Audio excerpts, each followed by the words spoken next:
வணக்கம். DD Tamil prime time செய்திகளை வழங்குவதற்காக சாதனா கார்த்திக். முதலில் தலைப்புச் செய்திகள்.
விரிவான செய்திகள். பூட்டானின் பொருளாதார வளர்ச்சிக்கு இந்தியா உறுதுணையாக இருக்கும் என பிரதமர் நரேந்திர மோடி உறுதிபட தெரிவித்துள்ளார்.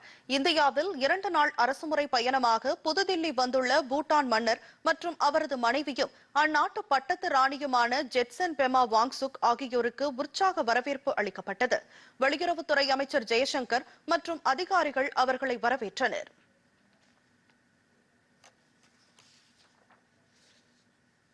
பின்னர் பூட்டான் மன்னர் பிரதமர் நரேந்திர மோடியை அவரது இல்லத்தில் சந்தித்து பேசினார். இந்த சந்திப்பின் போது பிரதமர் இல்லத்தில் வைக்கப்பட்டுள்ள கலை பொருட்களின் சிறப்பு குறித்து பிரதமர் பூட்டான் மன்னருக்கு எடுத்துரைத்தார். மயில் சின்னம் அருகே இரு தலைவர்களும் கூட்டாக புகைப்படமும் எடுத்துக் கொண்டனர். இந்த சந்திப்பின் போது பேசிய பிரதமர் நரேந்திர மோடி, கடந்த மார்ச் மாதம் தாம் பூட்டான் சென்றபோது தமக்கு அளிக்கப்பட்ட சிறப்பான வரவேற்பை நினைவு கூர்ந்தார். இந்தியா பூட்டான் இடையேயான நட்புறவை வலுப்படுத்துவதுடன் பூட்டானின் பொருளாதார வளர்ச்சிக்கும் இந்தியா உறுதுணையாக இருக்கும் என பிரதமர் குறிப்பிட்டார். பூட்டானின் 13வது ஐந்தாண்டு திட்ட காலத்தில் இந்தியாவின் உதவி இரட்டிப்பாகும் என்றும் பிரதமர் நரேந்திர மோடி உறுதியளித்தார். இந்த சந்திப்பை தொடர்ந்து பூட்டான் மன்னருக்கு பிரதமர் மதிய விருந்து அளித்து கௌரவித்தார். PSLV C-59 ராக்கெட் மூலம் விண்ணில் செலுத்தப்பட்ட புரோபா 3 இணை செயற்கைக்கோள் அதன் சுற்றுவட்ட பாதையில் வெற்றிகரமாக நிலைநிறுத்தப்பட்டது. சூரியனின் ஒளிவட்ட பகுதியை ஆய்வு செய்வதற்காக வடிவமைக்கப்பட்டுள்ள ஐரோப்பிய விண்வெளி நிறுவனத்தின் புரோபா 3 செயற்கைக்கோள் PSLV C-59 ராக்கெட் மூலம் ஸ்ரீஹரிகோட்டாவில் இருந்து நேற்று மாலை விண்ணில் ஏவப்பட இருந்தது. அனைத்து ஏற்பாடுகளும் தயாராக இருந்த நிலையில் புரோபா 3 செயற்கைக்கோளில் கடைசி நேரத்தில் கண்டறியப்பட்ட தொழில்நுட்ப கோளாறு காரணமாக ராக்கெட்டை விண்ணில் செலுத்துவது ஒத்திவைக்கப்பட்டது. இந்நிலையில் இந்த செயற்கைக்கோள் இன்று மாலை 4 மணி அளவில் வெற்றிகரமாக விண்ணில் செலுத்தப்பட்டது. இஸ்ரோ தலைவர் சோம்நாத் உள்ளிட்ட விஞ்ஞானிகள் இதனை நேரில் பார்வையிட்டனர். 3, 2, 1, 0.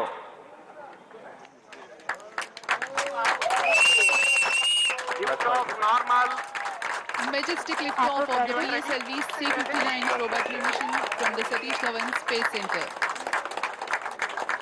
यहाँ PSLV 359 प्रमोशन यान का सफलतापूर्ण उत्थापन।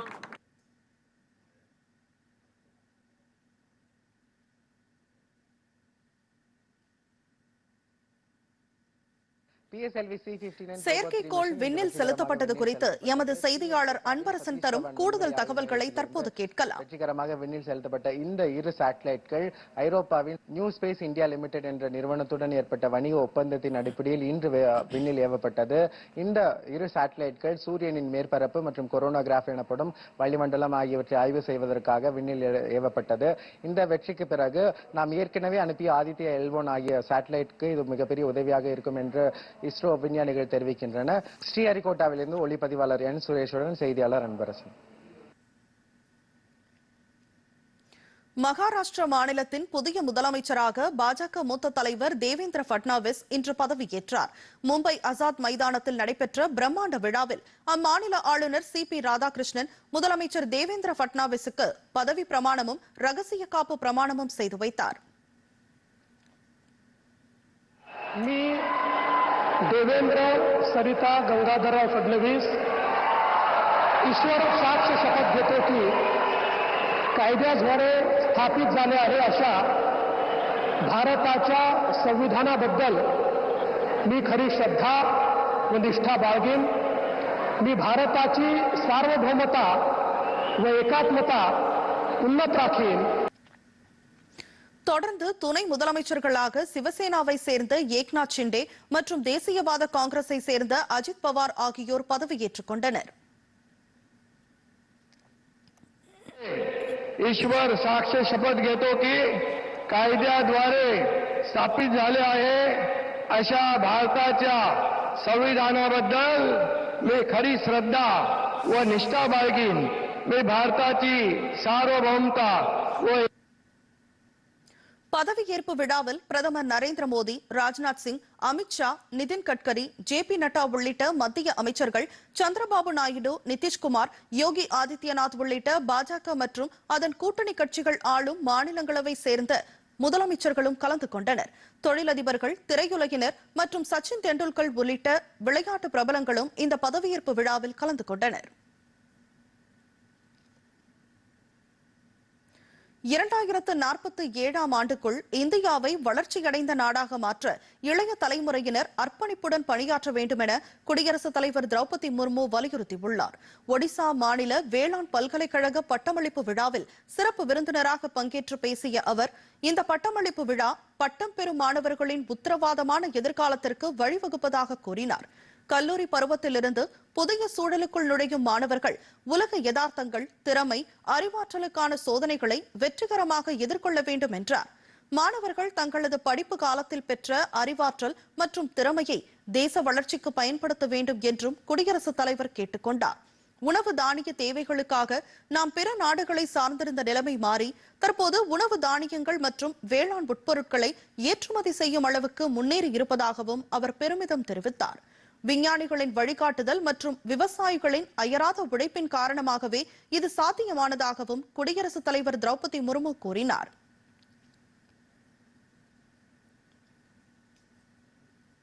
உலக நாடுகளால் உற்பத்தி செய்யப்படும் பொருட்களை விற்பனை செய்வதற்கான சந்தையாக மட்டும் இந்தியா இருக்காது என வெளியுறவுத்துறை அமைச்சர் ஜெய்சங்கர் தெரிவித்துள்ளார். புதுதில்லியில் 100வது ஆண்டில் பாரதம் என்ற தலைப்பிலான மாநாட்டில் உலக அளவில் பாரதத்தின் எழுச்சியை தூண்டுதல் என்பது குறித்து பேசிய அவர், பன்னாட்டு அமைப்புகளும் தொழில் நிறுவனங்களும் சந்தை வாய்ப்புக்காக மட்டும் இந்தியாவிற்கு வருவதில்லை, மாறாக நமது அறிவாற்றல் காரணமாகவே வருவதாக கூறினார். சீனாவுடன் ஆரோக்கியமான வர்த்தக உறவுகளை வைத்துக் கொள்வதைத்தான் இந்தியா விரும்புவதாகவும் அந்நாட்டை சார்ந்திருக்க விரும்பவில்லை என்றும் அவர் தெரிவித்தார். ரஷ்யாவிலிருந்து மேற்கொள்ளப்படும் இறக்குமதி பற்றி குறிப்பிட்ட ஜெயசங்கர், இந்தியாவிடம் இல்லாத இயற்கை வளங்களை பெறுவதற்காக ஐரோப்பிய நாடுகள் மற்றும் ஆஸ்திரேலியா, பிரேசில், இந்தோனேஷியா போன்ற நம்பிக்கைக்குரிய நாடுகளிடமிருந்து இந்தியா இறக்குமதி செய்வதாகவும் கூறினார். மருந்து பொருட்கள், கடல்சார் பொருட்கள், வேளாண் பொருட்கள் வர்த்தகத்தை மேம்படுத்தும்படி ரஷ்ய தலைவர்களிடம் வலியுறுத்தி இருப்பதாகவும் அமைச்சர் ஜெயசங்கர் தெரிவித்தார். Our political relationship with China has not been good. It has not been good. All of you know why, because of the situation in the border. Yesterday and day before, I had made a very detailed statement in Parliament that, okay, things have improved a little bit. We have managed to make some progress out there. We have to now sit down and discuss with the Chinese what we do further. But I think we need to keep these, there are no black and white answers in very sharp terms saying, I think everything needs to be balanced and weighed, and I would advocate that with China. Okay, that's terrific. சிறிய இடைவேளைக்கு பின் செய்திகள் தொடரும்.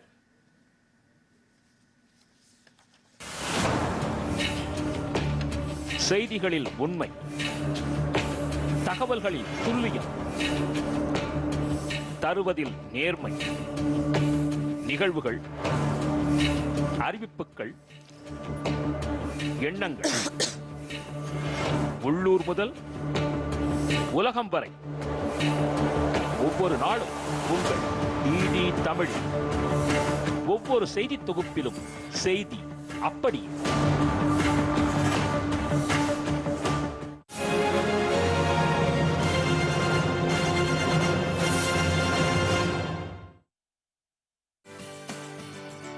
அடா ராமசாமி, ஓ விளைச்சல் என்னாச்சு? அடா அடிமாட்டு விலைக்கு கேட்டாங்க, அதனால விக்கல. உங்க விளைச்சல்? ஏன் விளைச்சல் இங்க இருக்கு, ஏன் மொபைல்ல முற்றிலும் பாதுகாப்பா? இது ஏதோ ரசீது மாதிரி இருக்கு. ஏதோ ரசீது இல்ல, டிஜிட்டல் ரசீது. WDRA பதிவு பெற்ற வேர்ஹவுஸ்ல விளைபொருளை விற்கும் போது கிடைக்கும். WDRA இந்திய அரசின் ஒரு அமைப்பு. இது நல்ல மற்றும் சுத்தமான வேர்ஹவுஸுக்கு அங்கீகாரம் கொடுக்குது. அப்படியா? இப்போ நான் இந்த ரசீதின் மகிமையை உனக்கு காட்டுறேன், வா. பாத்தியா, இந்த ரசீது மேல பேங்க் லோன் கிடைச்சிடுச்சு. இது நல்ல விஷயமா இருக்கே. நல்ல விஷயம் இன்னும் இருக்குப்பா, பாருங்க. எப்போ எங்க விளைபொருளுக்கு நல்ல விலை கிடைக்குதோ அப்ப அதை வித்துடுவேன். அப்புறம் பேங்கோட எல்லா லோனையும் அடைச்சிடுவேன். கண்ணு, அப்பா எனக்கு புது பேக் வாங்கிட்டு வந்தீங்களா? ஓ, இதோ உன்னோட புது பேக். அப்புறம் உனக்காக ஜிமிக்கி. WDRAவின் முயற்சி விவசாயிகளின் பொருளாதார தற்சார்பு. செய்திகள் தொடர்கின்றன. ரயில்வே தண்டவாளங்களை ஆய்வு செய்து பராமரிப்பதற்காக புதிய சாலை மற்றும் ரயில் வாகனம் உருவாக்கப்பட்டுள்ளது. புதிதாக உருவாக்கப்பட்டுள்ள இந்த வாகனத்தை ரயில்வே அமைச்சர் அஸ்வினி வைஷ்ணவ் டெல்லி ரயில் நிலையத்தில் நேரில் பார்வையிட்டு அதன் செயல்பாடுகளை ஆய்வு செய்தார்.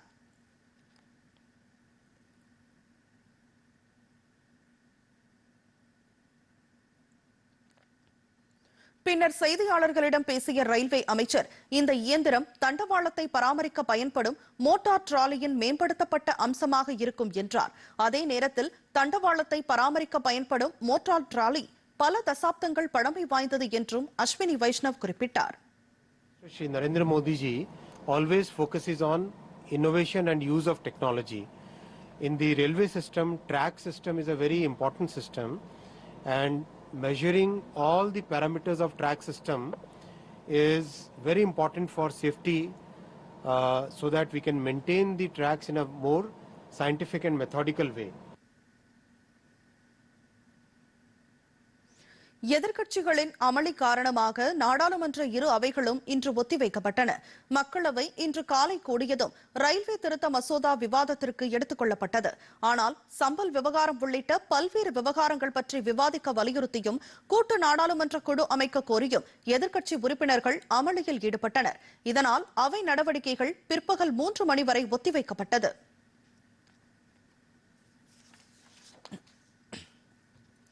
மாநிலங்களவையிலும் வேளாண் பயிர்களுக்கு குறைந்தபட்ச ஆதரவு விலையை உயர்த்துவது உள்ளிட்ட பல்வேறு கோரிக்கைகளை வலியுறுத்திய காங்கிரஸ் உள்ளிட்ட எதிர்க்கட்சி உறுப்பினர்கள் முழக்கங்களை எழுப்பினர். இதற்கு அனுமதி மறுத்த அவைத்தலைவர் ஜெகதீப் தன்கர், எதிர்க்கட்சி உறுப்பினர்கள் விவசாயிகள் பிரச்சினை மீது உண்மையான அக்கறை காட்டவில்லை என்றும் அவர்கள் பிரச்சினையை அரசியலாக்குவதையே விரும்புவதாகவும் கூறினார். இதையடுத்து எதிர்க்கட்சிகள் உறுப்பினர்கள் அவையிலிருந்து வெளிநடப்பு செய்தனர். பின்னர் குறிப்பிட்ட ஒரு நிறுவனத்தில் நடைபெற்றதாக கூறப்படும் முறைகேடு குறித்து நாடாளுமன்றத்தில் விவாதிக்க அனுமதி கோரி எதிர்க்கட்சி உறுப்பினர்கள் நாடாளுமன்றத்திற்கு வெளியே ஆர்ப்பாட்டத்தில் ஈடுபட்டனர். எதிர்க்கட்சிகளின் இந்த போராட்டம் தேவையற்றது என நாடாளுமன்ற விவகாரங்கள் துறை அமைச்சர் கிரண் ரிஜிஜு கூறியுள்ளார். எதிர்க்கட்சி உறுப்பினர்கள் பிரச்சினைகள் குறித்து நாடாளுமன்றத்தில் விவாதிப்பதற்கு பதிலாக அவைக்கு வெளியே ஆர்ப்பாட்டத்தில் ஈடுபடுவதன் மூலம் நாடகம் நடத்துவதாக அவர் குற்றம் சாட்டினார். With the way in which the opposition parties have behaved, not only today since the beginning of the winter session. When winter session Parliament has already begun, and we have already decided in the Business Advisory Committee about the bills and other important matters like discussion on the Constitution has been decided. Why is this particular action, what we saw today, is being conducted by the Congress party and their allies? Why they are disrupting the proceedings of the House and creating drama outside, running around the Parliament building? Is it the way to conduct the House? Parliament House is for debate and discussion. வெள்ள அபாயங்களை தடுக்க நடவடிக்கை எடுக்கப்பட்டு வருவதாக முதலமைச்சர் மு.க. ஸ்டாலின் தெரிவித்துள்ளார். காலநிலை மாற்ற நிர்வாக குழுவின் 2வது கூட்டம் சென்னையில் இன்று நடைபெற்றது. இதில் கலந்து கொண்டு உரையாற்றிய அவர், காலநிலை மாற்றத்தை எதிர்கொள்வதில் நாட்டிலேயே தமிழகம் முன்னோடி மாநிலமாக திகழ்வதாக கூறினார். இதுவரை 8 கோடியே 30 லட்சம் மரக்கன்றுகள் நடப்பட்டிருப்பதாக கூறிய அவர், மாநிலம் முழுவதும் 5 கோடி ரூபாய் மதிப்பீட்டில் 5000 சிறிய நீர்ப்பாசன அமைப்புகள் அமைக்கப்பட இருப்பதாகவும் தெரிவித்தார். நீண்ட கடற்கரையை பாதுகாப்பதற்காக நெய்தல் மீட்பு இயக்கம் உருவாக்கப்பட்டிருப்பதாகவும் கடல் அரிப்பை தடுப்பதற்கு முக்கியத்துவம் அளிக்கப்பட்டு வருவதாகவும் கூறினார். மஞ்சள் பை திட்டம் அறிமுகம் செய்யப்பட்டது முதல் நெகிழியின் பயன்பாடு கணிசமாக குறைந்திருப்பதாகவும் முதலமைச்சர் மு.க. ஸ்டாலின் குறிப்பிட்டார். கலப்படம் இல்லாத குடிநீர் விநியோகம் செய்யப்படுவதை உறுதி செய்ய வேண்டும் என்று மத்திய இணையமைச்சர் எல் முருகன், எதிர்க்கட்சித் தலைவர் எடப்பாடி பழனிசாமி உள்ளிட்ட தலைவர்கள் மாநில அரசை வலியுறுத்தியுள்ளனர். தாம்பரம் மாநகராட்சியின் 13வது வார்டுக்கு உட்பட்ட பல்லாவரம் பகுதியில் குடிநீர் குழாயில் வந்த நீரை அருந்திய சுமார் 30 பேருக்கு வாந்தி, மயக்கம், வயிற்றுப்போக்கு ஏற்பட்டதை அடுத்து அவர்கள் அருகில் உள்ள பல்வேறு மருத்துவமனைகளில் அனுமதிக்கப்பட்டனர். குடிநீருடன் கழிவுநீர் கலந்து வந்ததே இதற்கு காரணம் என தெரிய வந்துள்ளது. பாதிக்கப்பட்டவர்களில் 3 பேர் உயிரிழந்துள்ளனர்.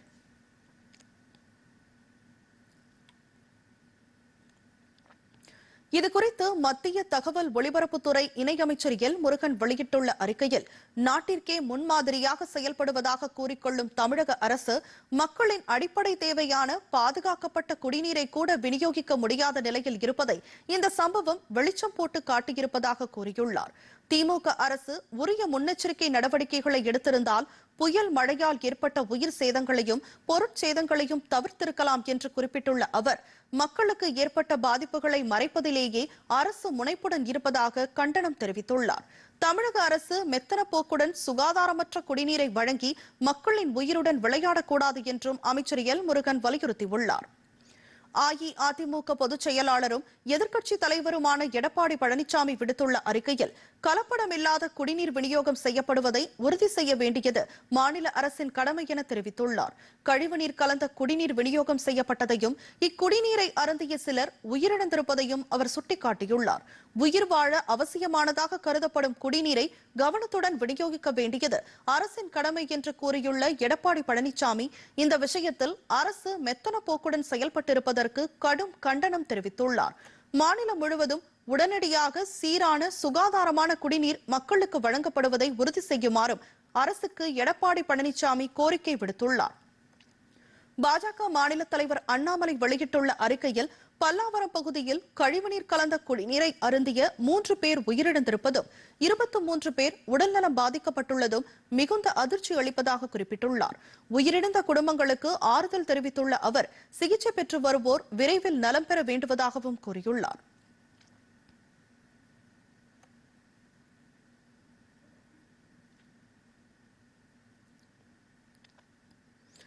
மழைக்காலங்களில் சாத்தனூர் அணைக்கு அதிக தண்ணீர் வரும்போது அணையில் பாதிப்பு ஏற்படாத வகையில் தென்பெண்ணை ஆற்றில் இருந்து வரும் தண்ணீரை பாலாற்றுக்கு திருப்பிவிட நடவடிக்கை எடுக்கப்படும் என மாநில நீர்வளத்துறை அமைச்சர் துரைமுருகன் தெரிவித்துள்ளார். வேலூர் மாவட்டம் குடியாத்தத்தில் கவுண்டன்யா மகாநதி ஆற்றின் குறுக்கே சுமார் 8.5 கோடி ரூபாய் மதிப்பீட்டில் கட்டப்படவுள்ள தரைப்பாலம் மற்றும் ஆம்பூரில் 10 கோடி ரூபாய் மதிப்பீட்டிலான 2 தடுப்பணைகள் கட்டும் பணிகளுக்கு அவர் அடிக்கல் நாட்டினார். நிகழ்ச்சியில் பேசிய அமைச்சர் துரைமுருகன், கிருஷ்ணகிரி அணை நிரம்பும் போது அங்கிருந்து வெளியேற்றப்படும் தண்ணீர் சாத்தனூர் அணைக்கு சென்று பின்னர் கடலில் கலப்பதை சுட்டிக்காட்டினார். இதுபோன்று தண்ணீர் அதிக அளவில் வரும் நேரங்களில் தென்பெண்ணை ஆற்றிலிருந்து திருப்பத்தூர் மாவட்டம் காக்கங்கரை ஏரிக்கு திருப்பிவிட்டு அங்கிருந்து பாலாற்றுக்கு தண்ணீர் கொண்டுவர நடவடிக்கை எடுக்கப்படும் என்றார்.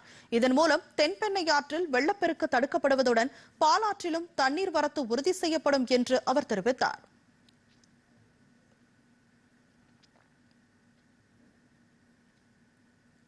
தென்பெண்ணை ஆற்றில் வழிந்து வருகிற தண்ணீரை ஏற்கனவே நம்ம வடேதரா ஏரி வரை கொண்டு வந்துட்டேன். காக்கங்கரைன்னு ஒரு ஏரி இருக்கு, அது கொண்டு வந்துட்டோம்னா அங்கிருந்து நேரா அந்த தண்ணீரை பாலாத்துல கலக்க விட்டுட்டோம்னா எப்போ பார்த்தாலும் பாலாத்துல தண்ணி போகும்.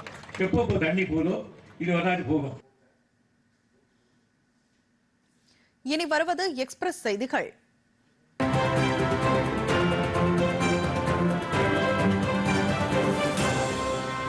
டிசம்பர் 6ஆம் தேதி பாபர் மசூதி இடிப்பு தினத்தை முன்னிட்டு தமிழகம் முழுவதும் போலீசார் முக்கிய பகுதிகளில் தீவிர சோதனை நடவடிக்கைகளை மேற்கொண்டு வருகின்றனர். இந்நிலையில் சேலம் ஜங்ஷன் ரயில் நிலையத்தில் ரயில்வே போலீசார் பாதுகாப்பு சோதனைகளை மேற்கொண்டனர். இருப்பு பாதை காவல் ஆய்வாளர் ரத்னகுமார் மற்றும் வெடிகுண்டு தடுப்பு பிரிவு காவல் துணை ஆய்வாளர் பாலமுருகன் தலைமையில் ரயில் பயணிகள் பெட்டிகள், ரயில் என்ஜின்கள், தண்டவாளங்கள் மற்றும் பிளாட்பாரங்களில் உள்ள பயணிகளின் பேக்குகள் மெட்டல் டிடெக்டர் கருவிகளை பயன்படுத்தி ஆய்வு செய்யப்பட்டது. அதற்கு பிறகு ரயில்வே பார்சல் சர்வீஸ் அலுவலகம், இருசக்கர மற்றும் 4 சக்கர வாகன நிறுத்தங்கள் உள்ளிட்ட இடங்களிலும் தீவிர சோதனைகள் மேற்கொள்ளப்பட்டன.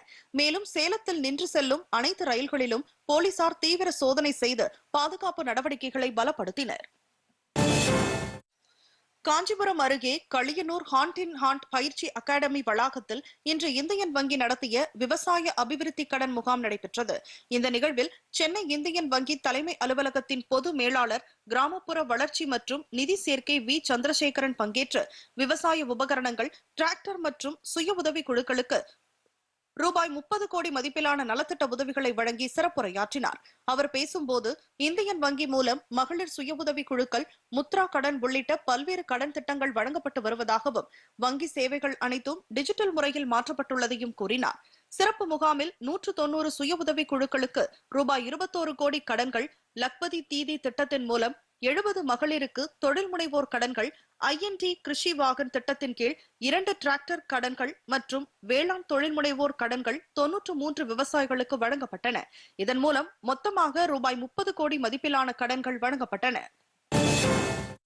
பெரம்பலூர் மாவட்டம் கோனேரிப்பாளையம் ஊராட்சியில் மாவட்ட ஊரக வளர்ச்சி மற்றும் ஊராட்சித்துறையின் சார்பில் மேற்கொள்ளப்பட்டு வரும் வளர்ச்சி திட்ட பணிகளை மாவட்ட ஆட்சித்தலைவர் திருமதி கிரேஸ் பச்சாவ் இன்று நேரில் பார்வையிட்டு ஆய்வு செய்தார். பெரம்பலூர் ஊராட்சி ஒன்றியத்திற்குட்பட்ட கோனேரிப்பாளையம் முதல் எளம்பலூர் வரை பிரதம மந்திரி கிராம சாலைகள் மேம்பாட்டு திட்டத்தின் கீழ் ரூபாய் 2.16 கோடி மதிப்பில் நடைபெற்று வரும் புதிய தார் சாலை அமைக்கும் பணிகள் மற்றும் அதனுடன் தொடர்புடைய சிறு பாலங்களின் முன்னேற்ற நிலையை ஆய்வு செய்தார். அவரது ஆய்வின் போது பணிகள் திட்ட மதிப்பீட்டிற்கு ஏற்ப முன்னேற்றம் அடைந்துள்ளதா என சரிபார்த்து இந்த பணிகளை விரைந்து முடித்து பொதுமக்கள் பயன்பாட்டிற்கு கொண்டுவர வேண்டும் என ஊரக வளர்ச்சித்துறை அதிகாரிகளுக்கு உத்தரவிட்டார். பல்லாவரம் பகுதியில் முத்துமாரியம்மன் கோயில் தெரு மற்றும் மணல்மேடு பகுதிகளில் குடிநீரில் கழிவுநீர் கலந்ததன் காரணமாக பொதுமக்கள் பலர் வாந்தி, பேதி மற்றும் மயக்கத்தால் பாதிக்கப்பட்டனர். சம்பவத்தில் 2 உயிரிழந்துள்ள நிலையில் குரோம்பேட்டை அரசு மருத்துவமனையில் 19 பேர் சிகிச்சை பெற்று வருகின்றனர். 14 பேர் சிகிச்சைக்கு பிறகு வீடு திரும்பிய நிலையில் ஒருவர் ராஜீவ்காந்தி அரசு மருத்துவமனையில் அனுமதிக்கப்பட்டுள்ளார். மேலும் 3 பேர் தனியார் மருத்துவமனைகளில் சிகிச்சை பெற்று வருகின்றனர். சுகாதாரத்துறை அமைச்சர் மா. சுப்பிரமணியன் குரோம்பேட்டை அரசு மருத்துவமனையில் நோயாளிகளை சந்தித்து அவர்களின் நலம் குறித்து விசாரித்தார். பின்பு செய்தியாளர்களை சந்தித்த அவர் பாதிக்கப்பட்ட பகுதிகளில் 6 இடங்களில் மருத்துவ முகாம்கள் அமைக்கப்பட்டுள்ளதாகவும் சம்பவத்தின் காரணம் உறுதிப்படுத்த குடிநீர் மாதிரிகள் பரிசோதனைக்கு அனுப்பப்பட்டுள்ளதாகவும் தெரிவித்தார். இச்சம்பவத்திற்கான காரணங்களை கண்டறிய மாவட்ட ஆட்சியரின் தலைமையில் விசாரணை நடைபெற்று வருவதாகவும் பரிசோதனை முடிவுகள் 2 அல்லது 3 நாட்களில் கிடைக்கும் என தெரிவித்தார். வரலட்சுமி என்பவர் 88 வயது நிரம்பி படுத்த படுக்கையாக இருக்கிறவர். அவர் இருந்திருக்கிறார். திருவீதியும் மோகன ரங்கமும் இறந்த நிலையிலேயே மருத்துவமனைக்கு அழைத்து வரப்பெற்றிருக்கிறார். இவர்கள் இறப்புக்கான காரணம் பிரேத பரிசோதனையின் முடிவில் நிச்சயம் தெரிய வரும். அதையும் கடந்து குடிநீரின் மாதிரி தற்பொழுது அனுப்பப்பட்டிருக்கிறது. குடிநீரில் குடிநீரால் ஏதாவது பாதிப்பு இருக்குமா என்பதும் விரைவில் கண்டறியப்படவிருக்கிறது. திருவாரூரில் நுகர்வோர் பாதுகாப்பு விழிப்புணர்வை ஏற்படுத்தும் விதமாக மாவட்ட வழங்கல் மற்றும் நுகர்வோர் பாதுகாப்பு துறையின் சார்பில் நுகர்வோர் பாதுகாப்பு விழிப்புணர்வு பேரணி இன்று நடைபெற்றது. ரயில் நிலையம் முன்பாக நடைபெற்ற இந்த நிகழ்ச்சியில் திருவாரூர் மாவட்ட ஆட்சியர் சாருஸ்ரீ கொடியசைத்து பேரணியை தொடங்கி வைத்தார். நுகர்வோர் உரிமைகள் குறித்து பேசிய மாவட்ட ஆட்சியர் பொருளின் தரம், அளவு, தூய்மை நிலை, விலை ஆகியவற்றை உறுதிப்படுத்த வேண்டியது அவசியம் என்றும் பள்ளி மற்றும் கல்லூரி மாணவர்கள் நுகர்வோர் உரிமைகள் மற்றும் பாதுகாப்பு குறித்து அறிந்து கொள்ள வேண்டும் என கூறினார். இந்த பேரணியில் 300க்கும் மேற்பட்ட பள்ளி மற்றும் கல்லூரி மாணவர்கள், மாவட்ட ரயில் பயணிகள் நலசங்க உறுப்பினர்கள் மற்றும் பொதுமக்கள் பங்கேற்றனர். சென்னை மணப்பாக்கத்தில் AVAR உலகளாவிய சைபர் பாதுகாப்பு உச்சி மாநாட்டின் 27வது ஆண்டு நிகழ்வான AVAR 2024 சிறப்பாக நடைபெற்றது. தி பேட்டில் ஃபார் சைபர் சூப்பர்மெசி என்ற கருப்பொருளில் அமைந்த இந்த மாநாடு இந்தியாவின் இணைய பாதுகாப்பு துறையில் உயர்ந்த நிலையை மீண்டும் உறுதிப்படுத்தும் வகையில் அமைந்தது. 6 ஆண்டுகளுக்கு பிறகு இந்தியாவில் மீண்டும் நடைபெற்ற இந்த மாநாட்டை தமிழ்நாடு அரசின் தகவல் தொழில்நுட்பம் மற்றும் டிஜிட்டல் சேவைகள் துறை அமைச்சர் டாக்டர் பழனிவேல் தியாகராஜன் துவக்கி வைத்தார். இணைய வழி மூலம் உரையாற்றிய அவர் இந்தியாவின் இணைய பாதுகாப்பு வளர்ச்சியை அழுத்தமாக சுட்டிக்காட்டி இந்த துறையில் இந்தியாவின் முன்னணி தகுதியை வலியுறுத்தினார்.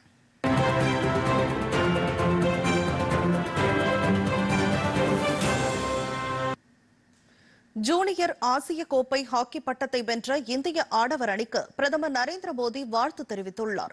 ஓமனில் நடைபெற்ற 10வது ஜூனியர் ஆடவர் ஆசிய கோப்பை ஹாக்கி போட்டியில் நடப்பு சாம்பியனான இந்தியா 5-3 என்ற கோல் கணக்கில் பாகிஸ்தானை வீழ்த்தி சாம்பியன் கோப்பையை தக்க வைத்தது.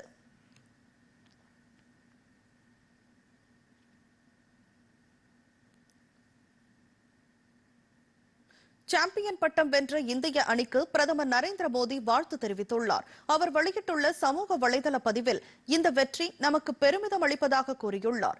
ஆடவர் ஜூனியர் அணி 2024 ஆசிய ஹாக்கி கோப்பையை வென்றிருப்பது இந்திய ஹாக்கி அணிக்கு வரலாற்று சிறப்புமிக்க தருணம் என்று அவர் குறிப்பிட்டுள்ளார். ஈடு இணையற்ற அவர்களது திறமை, மன உறுதி, குழு மனப்பான்மை ஆகியவைதான் இந்த வெற்றிக்கு வழிவகுத்திருப்பதாகவும் இது நமது விளையாட்டு வரலாற்றில் பெருமை சேர்ப்பதாக அமையும் என்றும் பிரதமர் நரேந்திர மோடி தெரிவித்துள்ளார். இளம் சாம்பியன்கள் வருங்கால போட்டிகளிலும் வெற்றி பெற பிரதமர் வாழ்த்து தெரிவித்துள்ளார்.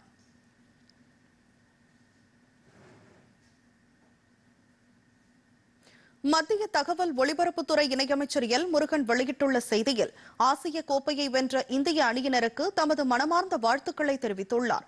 பாகிஸ்தான் அணியை வீழ்த்தி இந்த பிரமிக்கத்தக்க வெற்றியை பெற்றிருப்பது நமது வீரர்களின் திறன் மற்றும் உறுதிப்பாட்டிற்கு கிடைத்த வெற்றி என்றும் அவர் கூறியுள்ளார். ஹாக்கி வீரர்களின் செயலால் ஒட்டுமொத்த நாடும் பெருமிதம் அடைவதாகவும் அமைச்சர் எல் முருகன் குறிப்பிட்டுள்ளார்.